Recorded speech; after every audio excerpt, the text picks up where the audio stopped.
সাপুরিয়া, আমার ভাই কি বাঁচবানি? যে সাপ কামড় দিছে বিষাক্ত সাপ। হ্যাঁ, আমার ভাই মনে হয় বাঁচবো না সাপুরিয়া। এই তুই কোনো টেনশন করিস না, আমি 42 বছর সাধন করা চিঙ্কু সাপুরিয়া, আমি 100 শুনে হাফ কেজি বিষ নামানা দেই। নন নন, নন নন, মরে গেল মনে হয়, তাড়াতাড়ি আসেন।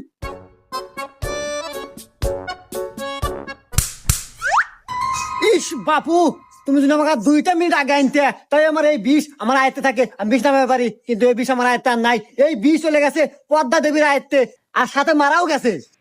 আচ্ছা সাপুরিয়া, আপনি জানি কত বছর সাধনা করিয়া আপনি সাপুরি হয়েছেন? ওই কথার কো না বাপু, পুরো 42 বছর সাধনা করে আমি সাপুরিয়া হচ্ছি, কি জানো জানো কথা? হ বাপু, খুব কষ্ট তাই না? আচ্ছা সাপুরিয়া সাপ, আপনি যে কইলেন ওই মারা গেছে, আরে বাপু ও তো সাপই কামড় দেয় নাই, ও তো ঘুমাচ্ছে। আর যাক সাপ কামড় দিছে এ তো ঘরের মতো। হুমুন্দি কয় গিরা না, এত পেশাল পারে ঘুমায়ও শান্তি নাই।